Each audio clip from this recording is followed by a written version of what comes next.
Hello viewers, நான் Jose. Aliens பற்றின எல்லா ஃபைல்ஸையும் வெளியிட போகிறேன்னு டொனால்ட் ட்ரம்ப் சொல்லியிருக்காரு. இது அமெரிக்காவை மட்டும் இல்லை, வேர்ல்டில் இருக்க எல்லா மக்கள்கிட்டையும் செம்ம எக்ஸ்பெக்டேஷன் எகிரி இருக்குன்னு தான் சொல்லணும். இதனால் சீக்ரெட் ஃபைல் லிஸ்ட்டில் இருக்க இந்த ஏலியன் ஃபைலை அந்த லிஸ்ட்லேருந்து தூக்க போகிறோம் அப்படின்னு ட்ரம்ப் சொல்லியிருக்காரு. இந்த பூமியில் எப்படி மனிதர்கள் இருக்கிறாங்களோ அதே போல தான் மற்ற பிளானட்லேயும் உயிர்கள் வேற்றுகிரகவாசின்னு சொல்கிற ஏலியன்ஸ் இருக்காங்களான்ற சீக்ரெட்ஸும் அதை பற்றின ஒரு ரிசர்ச்சும் ரொம்ப இயர்ஸாக நடந்துட்டு தான் இருக்குது. ஏலியன்னாவே அமெரிக்கா தான். ஏன்னா அவங்க தான் ஃபஸ்ட் நிலவுக்கு போனாங்க. அது மட்டும் இல்லை, அட்வான்ஸ் டெக்னாலஜிலாம் வச்சுருக்காங்க. இதெல்லாம் வச்சு ரிசர்ச் பண்ணிக்கிட்டே இருக்காங்க. இது மட்டும் இல்லாமல் பூமிக்கு வந்த ஒரு சில ஏலியன்ஸை அவங்க பிடிச்சி வச்சு சீக்ரெட்டான ஒரு பிளேஸில் வச்சு சீக்ரெட் எக்ஸ்பெரிமெண்ட்லாம் பண்ணுறாங்க அப்படின்ற ஒரு கான்ஸ்பிரசி இப்போ வரைக்கும் போயிட்டு தான் இருக்குது. இது நிஜமான்ற கேள்வி எல்லார்கிட்டையும் இருக்குது.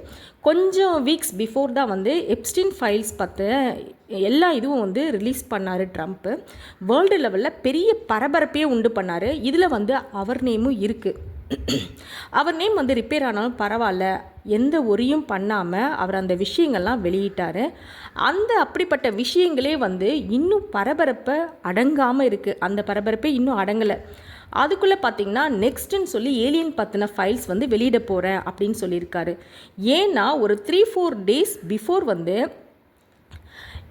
அமெரிக்க பிரசிடெண்ட் ஒபாமா ஏலியன் பற்றி ஒரு கொஸ்டின் கேட்டதுக்கு அவர் என்ன ரிப்ளை பண்ணார்னா, ஏலியன் இருக்கிறது உண்மைதான் அப்படின்னு சொல்லியிருக்காரு. இந்த பெரிய பிரபஞ்சத்தில் நம்ம மட்டும் இல்லை, வேறு உயிர்களும் இருக்கலாம், அதாவது ஏலியன்ஸ். பட் நான் அதை பார்த்தது கிடையாது. அமெரிக்காவில் இருக்கிற நோடா பாலைவனத்தில் ஏரியா 51 சீக்ரெட் ஆர்மி பேஸில் ஏலியன் பற்றி சீக்ரெட் இன்ஃபர்மேஷனாக இருக்குதுன்னு சொல்கிறது உண்மை கிடையாது. சப்போஸ் அமெரிக்கா பிரசிடெண்ட்கே தெரியாமல் மிகப்பெரிய சதி நடந்தால் மட்டும்தான் ஏரியா 51 ரகசிய தகவல்கள் இருக்க வாய்ப்பு இருக்குது அப்படின்னு ஒபாமா சொல்லியிருக்காரு. ஆனால் ஏலியன்ஸ் இருக்கிறது உண்மை அப்படின்னு அவர் தான் சொல்லியிருக்காரு. அவர் பிரசிடெண்ட்டாக இருந்த டைமில் ஏலியனோட தொடர்பு கொண்ட எந்த ஒரு ப்ரூஃபும் கிடையாது அப்படின்னு சொல்லியிருக்காரு. ஆனால் ஏலியன் இருக்கிறது உண்மை அப்படின்னு திரும்பவும் சொல்லியிருக்காரு அவர். இதுக்கு ட்ரம்ப் என்ன சொல்லியிருக்காருன்னா, ஏலியன்ஸோட சீக்ரெட் இன்ஃபர்மேஷன், அரிய வான்வெளி நிகழ்வு, அதாவது UFO, இதை பற்றின சீக்ரெட் ஃபைல்ஸ் எல்லாத்தையும் நான் வெளியிட போகிறேன் அப்படின்னு சொல்லிட்டாரு. இப்போ இந்த ஃபைல் சடனாக ஏன் வெளியிடுறாரு?